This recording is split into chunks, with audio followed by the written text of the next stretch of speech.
आज हम बात करने जा रहे हैं एक ऐसी फिल्म के ऊपर जो सच्ची घटना पर आधारित है। यह फिल्म हॉलीवुड की है जो कि मध्य प्रदेश राज्य के एक लड़के की कहानी पर बनी हुई है।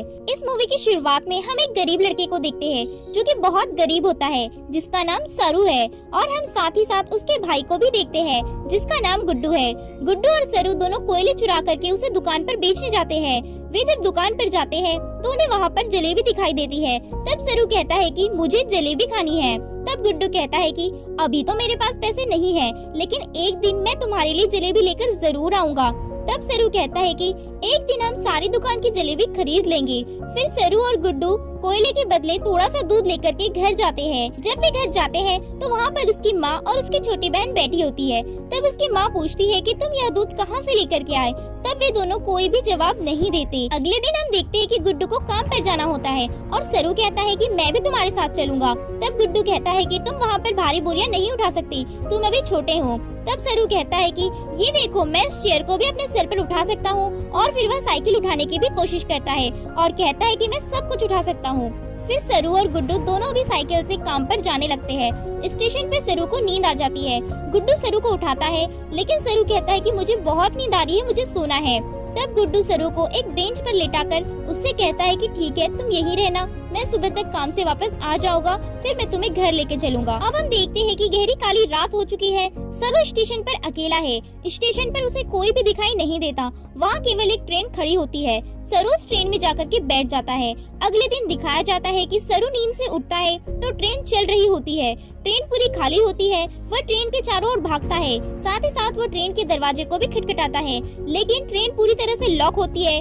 अब सरू उस ट्रेन में अकेला भूखा प्यासा रो रहा है। 2-3 दिन ऐसे ही बीतते हैं। फिर वह देखता है कि ट्रेन एक जगह पर आकर के रुक चुकी है। सरू अपने गांव से करीब 1600 किलोमीटर दूर हावड़ा स्टेशन पश्चिम बंगाल पहुंच चुका है।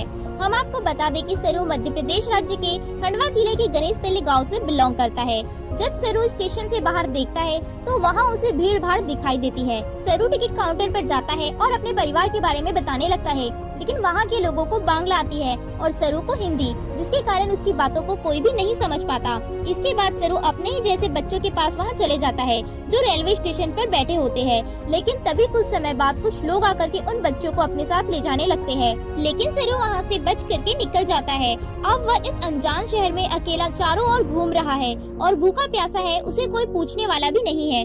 तभी उसे वहाँ पर एक दुर्गा माँ की मूर्ति दिखाई देती है। वहाँ पर उसे कुछ प्रसाद दिखाई देता है जिसे वह खा लेता है। अब सरू वहीं हावड़ा स्टेशन पर घूम रहा होता है। वहीं पर उसे एक महिला दिखाई देती है जो उसे उसके बारे में पूछती है, लेकिन सरू को तो कुछ भी नहीं पता कि उसका गांव कौन सा है, वह कहां से आया है। वह सिर्फ अपने गांव का नाम गणेश तल्ली बता देता है। उसे नहीं पता कि उसका गांव किस जिले में किस राज्य में है। फिर वह औरत उसे अपने साथ घर ले जाती है, खाना खिलाती है, नहलाती है और सुला देती है और बताती है कि कल तुम्हें कोई लेने आएगा, वह तुम्हें तुम्हारी मम्मी के पास ले जाएगा। फिर रात बीतती है। अगले सीन में हम देखते हैं कि रामा नाम का एक व्यक्ति सरू को लेने आया हुआ है। वह सरू के कपड़े निकाल करके उसे अच्छी तरह से चेक करता है और फिर उस औरत के पास जाकर के कहता है कि तुमने इस बार एक सही लड़के को पसंद किया है, यह लड़का हमारे बहुत काम आएगा। सरू उनकी बातों को समझ करके वहाँ से निकल जाता है। इसके बाद हम सरू को हावड़ा स्टेशन पर रात बिताते हुए देखते हैं। वह वहाँ पर अपनी मम्मी की याद कर रहा था कि वह कैसे पत्थर तोड़ने जाया करते थे और सरू कैसे उसकी मम्मी की मदद किया करता था। सरू को हावड़ा स्टेशन पर 2 महीने ऐसे ही बीत जाते हैं। फिर अगली सुबह हम देखते हैं कि सरू कैफे के बाहर बैठा हुआ है और जो कैफे के अंदर लड़का खाना खा रहा है उसकी नकल उतार रहा है। जब वह लड़का सरू को देखता है तो सरू से कहता है कि चलो तुम खाना खा लो। फिर वह उसे पुलिस स्टेशन लेकर के जाता है। वहाँ पर वह बताता है कि इस लड़के को हिंदी आती है, बांग्ला इसे नहीं आ पाती, इसलिए यह किसी से बात भी नहीं करता है। यह गणेश तल्ली से है, यह ऐसा बता रहा है। तब पुलिस वाले सरू से पूछते हैं कि तुम्हारी मम्मी का नाम क्या है। तब वह अपनी मम्मी का नाम अम्मी बताता है। पुलिस वालों को जब सरू के गणेश तल्ली गाँव का कुछ पता नहीं चलता तो वह इसे अनाथ आश्रम भेज देते हैं। फिर ऐसे सरू को आश्रम में 3 महीने बीत जाते हैं। आश्रम की इंचार्ज मिसेस सूद बताती है, सरू को समझाती है कि हमने न्यूज़पेपर में कई इश्तिहार दिए, लेकिन अभी तक तुम्हारे बारे में कुछ भी पता नहीं लग पा रहा है और तुम्हारे घर के बारे में भी कुछ नहीं पता लगा। तभी वह उसे बताती है कि एक ऑस्ट्रेलियन कपल है जो तुम्हें अडॉप्ट करना चाहते हैं। तुम अब ऑस्ट्रेलिया चले जाना और वहाँ पर तुम हंसी खुशी रहना। फिर मिसेस सूद उसे अपने घर ले जाती है और उसके साथ कुछ बच्चों को भी ले जाती है और फिर उन्हें कुछ टेबल मैनर्स सिखाती है। फिर सरू को लेने के लिए ऑस्ट्रेलियन कपल आते हैं जिनका नाम है मिस्टर जॉन और मिसेस शू। जो उसे अडॉप्ट कर लेते हैं और उसे अडॉप्ट करके वे बहुत खुश होते हैं। जब वे ऑस्ट्रेलिया जाते हैं तो सरू को एक बहुत बड़ा घर दिखाई देता है। सरू तो एक बहुत ही गरीब परिवार से था और उसका घर भी बहुत छोटा था। जब वह बड़े घर को देखता है तो वह गुमसुम सा उस घर में घूमते रहता है। सरू की मॉम शू बहुत ही हैप्पीनेस के साथ कहती है कि अभी तो तुम मुझे कुछ भी नहीं बता पा रहे हो, लेकिन एक दिन जरूर आएगा जब मुझे तुम सब कुछ बताओगे। फिर इस तरह से सरू धीरे धीरे वहाँ पर कंफर्टेबल होने लगता है। वह वहाँ के रंग ढंग में ढलने लगता है। फिर मिस्टर जॉन और मिसेस शू एक और बच्चे को अडॉप्ट करते हैं। वह उनके साथ बिल्कुल भी कंफर्टेबल नहीं हो पाता और वह अपने आप को मारने की कोशिश करता है। तब मिसेस शू रोने लगती है। सरू जब मिसेस शू को रोता हुआ देखता है तो वह अपने मॉम के पास आकर के उन्हें गले लगा लेता है और मिसेस शू समझ जाती है कि सरू अब धीरे धीरे उन्हें अपना लेगा। फिर अगले सीन में हम देखते हैं कि 20 साल हो चुके हैं। सरू अब होटल मैनेजमेंट की पढ़ाई कर रहा है। वह अपना होटल खोलना चाहता है और मिस्टर जॉन और मिसेस शू को अपने बेटे पर गर्व होता है। इसी बीच सरू अपने सेकंड अडॉप्टेड ब्रदर से भी मिलता है। फिर हम अगले सीन में सरू को अपने क्लास में देखते हैं। वहाँ पर वे लोग आपस में बात कर रहे होते हैं कि वे कहाँ से हैं और वे क्या करना चाहते हैं। तब सरू बताता है कि वह इंडिया कोलकाता से है और वह होटल मैनेजमेंट की पढ़ाई कर रहा है, तो वो अपना होटल खोलना चाहता है। अगले सीन में हम देखते हैं कि सरू एक हाउस पार्टी में जाता है। वहाँ पर उसके कुछ इंडियन फ्रेंड्स भी होते हैं और वहाँ पर इंडियन फूड बना होता है जिसमें जलेबी भी होती है। सरू जब जलेबी को देखता है तो उसे अपने बचपन की याद आ जाती है कि कैसे वह जलेबी खाने के लिए तरसा करते थे। उस समय उनके पास पैसे नहीं हुआ करते थे। फिर उसे अपने भाई की याद आ जाती है और वह फिर याद करके रोता है कि कैसे वह एक दिन जलेबी खाने की बात किया करते थे और कहता था कि एक दिन मैं सारी जलेबी खरीद लूंगा। फिर वह अपने सभी फ्रेंड्स को बताता है कि वह कलकत्ता इंडिया से नहीं है, बल्कि वह गणेश तले नाम के एक गांव से है। वह बचपन में एक ट्रेन में बैठ गया था और ट्रेन का दरवाजा खुल ही नहीं रहा था। इस तरह से वह 2-3 दिन तक उसी ट्रेन में बैठा रहा और फिर वह हावड़ा स्टेशन पर पहुंच गया। तभी सरू का एक दोस्त बोलता है कि हावड़ा ब्रिज से यदि हम टाइम और ट्रेन की स्पीड का कैलकुलेशन करें तो गांव के आसपास तक पहुंच सकते हैं। तभी वहां पर मौजूद एक लड़की बोलती है, गूगल अर्थ एक ऐसा एप्लीकेशन है जिसके द्वारा हम तुम्हारे गांव के आसपास का पता लगा सकते हैं। फिर सरू इस बारे में ज्यादा बात नहीं करना चाहता, इसलिए वह पार्टी से निकल करके अपनी फ्रेंड लूसी के साथ चलने लगता है। लूसी सरू की गर्लफ्रेंड है। लूसी और सरू दोनों ही एक दूसरे से बहुत ज्यादा प्यार करते हैं। उस रात वह लूसी के साथ ही रुकता है। फिर अचानक उसे अपने गांव की यादें आने लग जाती है। वह अपने भाई बहन और माँ की चिंता में डूब जाता है और इस तरह से वह कई सारी कोशिशें करके अलग अलग तरह से अलग अलग लोकेशन पर पता निकालता है, लेकिन उसका गांव इतना छोटा है कि उसके गांव के बारे में उसे कुछ भी नहीं दिखाई देता। फिर इस तरह से 3 साल बीत जाते हैं और सरू आज भी अपने गांव के बारे में पता लगाना चाह रहा है, लेकिन वह ऐसा नहीं कर पा रहा है और वह बहुत ज्यादा परेशान है। धीरे धीरे लूसी से भी उसकी दोस्ती टूटने लगती है। लूसी और सरू के बीच में दूरियां बढ़ने लगती है।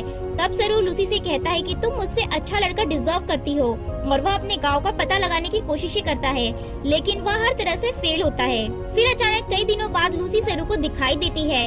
फिर वह लूसी से बताता है कि वह उसकी यादों में अभी भी रहता है, वह उसे नहीं भूल पा रहा है। फिर लूसी और सरू फिर से रात साथ बिताते हैं और वह एक दूसरे के करीब आ जाते हैं। फिर लूसी उसे कहती है कि तुम्हें अपनी मॉम से मिलने जाना चाहिए, वह तुम्हारे लिए बहुत ज्यादा परेशान है, उनकी तबीयत भी ठीक नहीं है। फिर उस समय सरू लूसी की बात मान करके अपनी मॉम जिसने उसे अडॉप्ट किया था उनसे मिलने जाता है और उसे वहाँ पता चलता है कि उसकी माँ बन सकती थी, लेकिन उन्होंने जानबूझ के उनके बच्चे को इस दुनिया में नहीं लाया, क्योंकि वे चाहते थे कि इस दुनिया में कई सारे ऐसे बच्चे हैं जो बेसहारा है। वे चाहते थे कि हम उन्हें सहारा दें और उनके पति जॉन और मिसेस शू ने यह डिसाइड किया था कि वे 2 बच्चों को गोद लेंगे। इस तरह से उन्होंने शरू और उसके भाई को गोद लिया।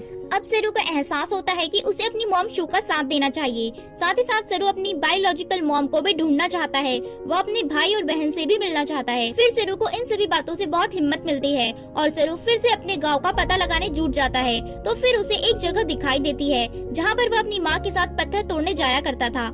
इस तरह से सरू को उसके गांव का पता चल जाता है जो मध्य प्रदेश के खंडवा जिले में स्थित है। फिर वह अपनी मॉम की परमिशन लेता है। उसकी मॉम भी उसे कहती है कि तुम अपनी माँ को ढूंढ लो। फिर सरू उस गांव में जाता है जहाँ पर वह रहता था, यानी कि गणेश तले। जब वह अपने घर में जाता है जहाँ वे पहले रहते थे तो उसे वहाँ कोई भी दिखाई नहीं देता। वहाँ पर वह एक आंटी से पूछता है उसकी माँ के बारे में, लेकिन उनसे उसे कुछ भी जवाब नहीं मिल पाता।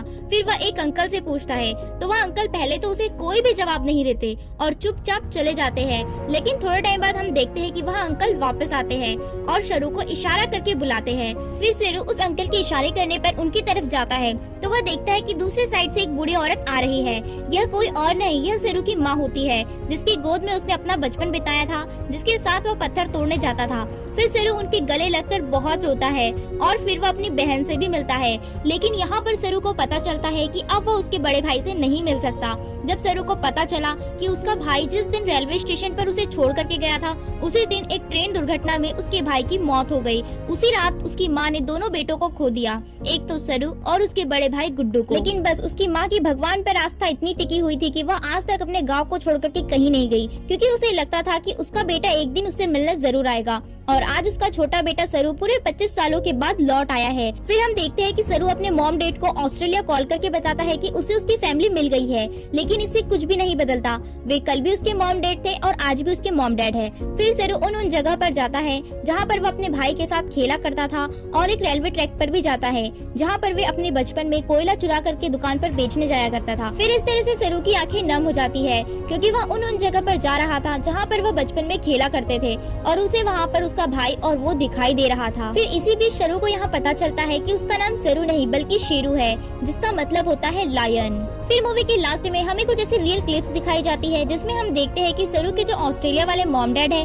वह इंडिया आते हैं और सरू की जो मॉम है वह सरू की असली माँ को अपने गले से लगा लेती है और उनकी पूरी फैमिली से मिलते हैं। फिर हमें बताया जाता है कि इंडिया से लगभग 80,000 बच्चे हर साल गायब होते हैं, लेकिन उनमें से 1% भी बच्चे वापस नहीं आते। हर किसी की किस्मत सरू जैसी नहीं होती। इस मूवी के रियल हीरो है सरू के मॉम और डैड, जो अपना बच्चा पैदा कर सकते थे, लेकिन उनकी सोच ने उन्हें महान बना दिया। उन्होंने अपना बच्चा पैदा न करके उन 2 बच्चों को सहारा दिया जिनके कोई भी मॉम डैड नहीं है। यदि हर इंसान की सोच सरू की मॉम डैड की तरह हो जाए तो इस दुनिया में फिर कोई भी बच्चा बेसहारा नहीं रहेगा। तो दोस्तों, आपको बताना है कि आपने इस मूवी से क्या सीखा, और अभी जो आपने मेरा स्टोरी एक्सप्लेनेशन सुना है उसके बारे में आप फीडबैक कमेंट कीजिए, ताकि मैं आपके लिए अपने वर्क को और अच्छा बना सकूं। और यदि आपको वीडियो पसंद आया तो वीडियो को लाइक करें, पसंद नहीं आया है तो आप डिसलाइक भी कर सकते हैं, आपकी इच्छा। साथ ही साथ इस चैनल को सब्सक्राइब करके वीडियो को शेयर करें। Thank you.